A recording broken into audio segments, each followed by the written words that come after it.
Siguro sir, gusto lang namin unang matanong, kayo na po ay nakaschedule na humarap sa Senate Impeachment Court. Ano na po ang update sir sa inyo po request? Sa Lunes yan, I'll be appearing on Monday. Actually, I just like to correct the impression that ako'y humihingi na mapostpone. Katunayan, ang aking sulat, I'm respectfully requesting na kung maaari mapaaga yung aking pagtestigo. Kasi nakaschedule ako on the third week. 30 weeks yan, on the third week ako. Nire-request ko sana itong week na to, sana today hanggang tomorrow, ay makapagtestigo ako because meron akong imbitasyon sa Bangkok. Yung sa Scam Summit ito. Gano'n ka-importante ito? This is one of the occasion kung saan yung ating pag-stay out of the gray list dun sa money laundering, may point system kasama sana to. And the best part dito, kaya ako personal na gustong pumunta, yung opportunity na magkaroon kami ng side meeting ni Director Kash Patel na ina-arrange ng mga counterparts namin from the FBI sa US Embassy. Because of our success doon sa mga most wanted nila na ibalik na natin sa kanila, he wrote me a letter of congratulations and gratitude. And sayang sana, pero dalawang event yan and my priority is to attend the impeachment hearing. Which is why I will attend on Monday. Narinig ko na mag-witness ako on Monday. Sir, any response lang sir sa comment, remark ni DC? Well, actually, hindi niya siguro nabasa yung sulat na I respectfully requested. Hindi po ako nagdidikta. And I think wala po tayong poder na magdikta. We have high regards to the impeachment court and to the members of the impeachment court. The senator judges, the prosecution, and the defense. Importante po ito nangyayari ito, hindi lang sa atin, kundi sa buong Pilipinas. And mataas po respeto natin. Kaya ka po nakikiusap sana tayo na kung pwede mapaga. Medyo mali na nga yung spin, yung mga nagsasalita na hindi raw ako handa, wala pang script and all na sinasabi. Anytime po, wala naman po tayong bagong sasabihin, kung anong ating sasabihin, kung ano po yung nandun na sa mga dokumento at ebidensya. Sir, after yung pagharap ni Agent Palilo, pagharap po ni RD Lotto, ang dami po agad na parang attacks against any message lang sir? Well, I think yung pag-atake sa kanila, kasama na yan because alam naman natin yung impeachment is political in nature. Yung mga hindi kaaya-aya sa kanila at palagay nila naaalagay sa alanganin yung kanilang kakampi na pinipili sa politika ay matake. Pero alam po ninyo dito sa NBI, kung saan dinadala ng ebidensya, ng facts, ng batas at ng proseso, ay doon po natin dadalhin yan. At lahat naman po yan ay may record po.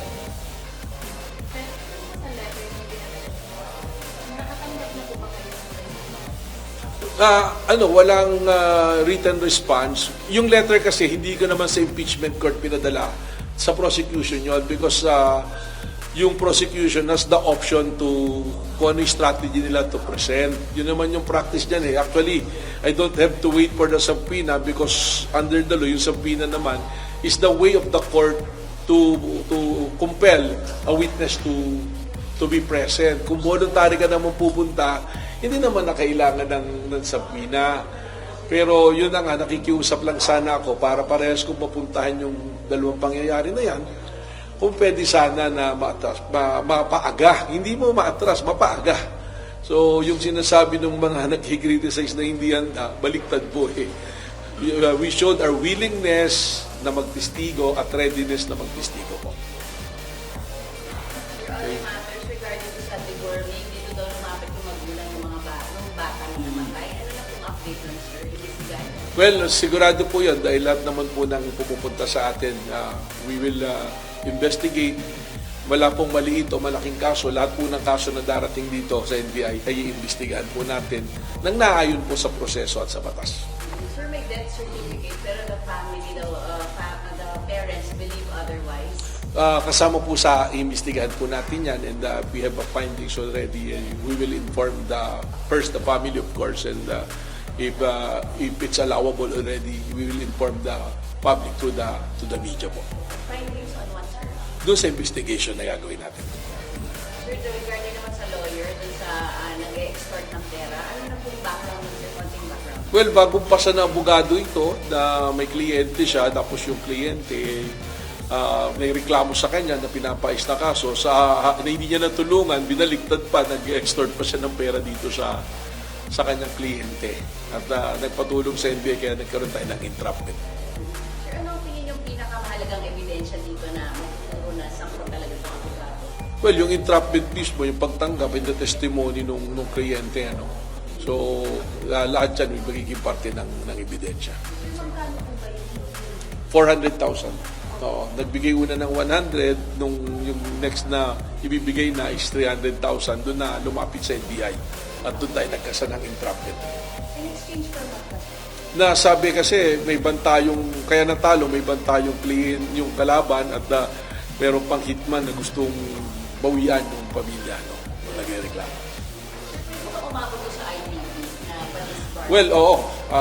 This is something that the IBP can look into. Mutu proprio or upon the complaint ng pamilya or pwede rin ang NBI yung magreklamo.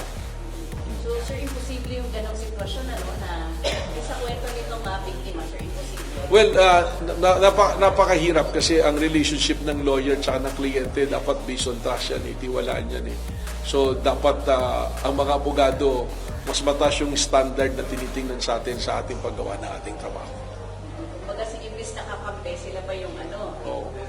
Tama yun. Kumbaga, akala mo natutulungan ka, yung pala, binibiktima ka na. Director, regarding pa naman po kay Bato, kay Senator Bato, meron po bang update po dito? At meron po bang ibang mga malalaking trabaho ang NBI po sa Well, sa ngayon, yung kay Senator Bato, it's an ongoing surveillance. Meron tayong sinusundan din ng mga leads. Napakahirap nung ginagawa lagi ng NBI on the surveillance. Marami tayong kaso tinitingnan. Katunayan, meron kaming mga kaso na pumasok na bago na dapat namin tingnan. Kung maalala nyo, pumunta kami ng Clark because we were given 70 hectares for the NBI Academy. So magkaroon kami ng relationship sa Clark. Nakita namin dun yung parang sports complex na ginamit ng SEA Games, yung sa Philippine SEA Games Organizing Committee. Well, nakarating sa amin, may titingnan kami rito, may kailangan kami imbestigahan dahil nakarating kami rito, billion-billion pala yung pumasok dito na pera na unliquidated. At merong private company rito na na-involve na binayaran ng 10 billion at ang pagbabayad insertion sa GAA na hindi binayad. So ito, imbestigahan namin to. Malaking kaso rin ito. Yun po, sir, yung may parang code. Ay, iba pa yun, yung sa Caldero na kaso, I think it's ongoing, pero sisilipin na rin namin. Ito yung tungkol dun sa, it's a Malaysian company na sila yung nag-build ditong sport area na to. Walang bidding, tapos nabayaran ng mabilisan na 10 billion yung halaga, congressional insertion. So, sisilipin namin to. Sir, let me just go back to Senator Bato. Sir, where is he? Is he still in the country? Well, nagtatago siya, pero paniwala namin na dito pa siya sa Pilipinas. Director, balik lang po sa de-warning. Kailan po possible masimulan ng NBI kung ang NBI pong atas sa Meron na kami investigation, pero yung pag-autopsy, that will be also an option of the family. So kung bigyan kami ng go signal to do that, we will do that. Sir, yung sa atin na yung finally, yung wrap up our investigation, so what happen next? Meron na kaming nilabas na official statement. Siguro nakita nyo na yan. 8 yung pinapapailan namin ng reckless resulting to double homicide and also simple negligence for some. So 12 yung nirecommend namin na kasuhan. So on the part of the NBI, as we speak, tapos na yung aming role to investigate in case nasa kamay na ng DOJ kung ano yung kanila magiging findings. But pag ipinatawag tayo ng DOJ, ready to appear naman tayo. There is no air for yung ibang sentiments ng public. Bakit daw po pinasama sa kama? Well, ang sabi ko nga, ang NBI will always be driven by the evidence, by law, and by the process. So, base dun sa aming mahabang pag-iimbestiga, yun yung lumabas. That is really a recommendation. But of course, ang huling say pa rin dito is the Department of Justice. Ano pa? Attorney Baligod naman po. Si Atty. Baligod, I think, Makati-RTC po naglabas ng arrest warrant. narinig ko nga na parang nag-ano siya, nagpiyansa naman siya. available naman yung kasong isinampas sa kanya ng cyber libel. I think that is the case filed by Secretary Kiko Laurel ng Department of Agriculture. Sir, may reports din ng vehicles na nasasangkot daw sa kamote, mga papanggap na NBI. Pinapaimbestigahan namin yun, yung expander na nandun sa Skyway, pinapaimbestigahan namin. As of now, tinitrace namin, walang identification na from NBI. So, ayan na, panawagan ko na rin sa publiko na mag-ingat tayo rin sa mga nagkukunya rin ng mga NBI, mga nagpapagawa ng peke na tsapa, mga peke na ID, sticker, damit. Mag-ingat po tayo. Pag may pagdududa tayo, agad pong ipag-bigay alam sa amin para po ma-actionan po natin. Director, reaction nyo lang po yung kalabit na may nahuli sa Marikina na papakilala rin pong membro ng NBI, yung sa Gapos Gang. Well, hindi ko pa nakita yan, pero yun na nga yung sinasabi ko, lahat ng mga ganyang gawain, we will not tolerate it. More so kung totoong NBI, paparusahan namin pag may pag-aabuso ginagawa. Thank you, sir. Director, kahapon po sa impeachment, in-confirm po ni R.D. Lotto na may threat daw po kay VP Sara. So, inisa siya doon ng defensive. What can you say on this matter? Hindi ko yata narinig na sinabing may threat kay DB Sara. Ang narinig ko lang yung tungkol yata, yung ba yung tungkol dun sa Operation Romanov? Well, I think yung nung panahon ni Director Santiago at nasama na yata sa investigasyon dyan at wala namang naging follow-up. No? But as a mandate of the NBI under our Republic Act 10867, na kami, one of our primary jurisdictions is to make sure yung safety and threat to the President, Vice President, Senate President, Speaker of the House, and the Chief Justice, namin yan, dapat namin binabantayan. So, continuous naman namin na binabantayan lahat yan. Thank you, Director. Thank you. Thank you, sir.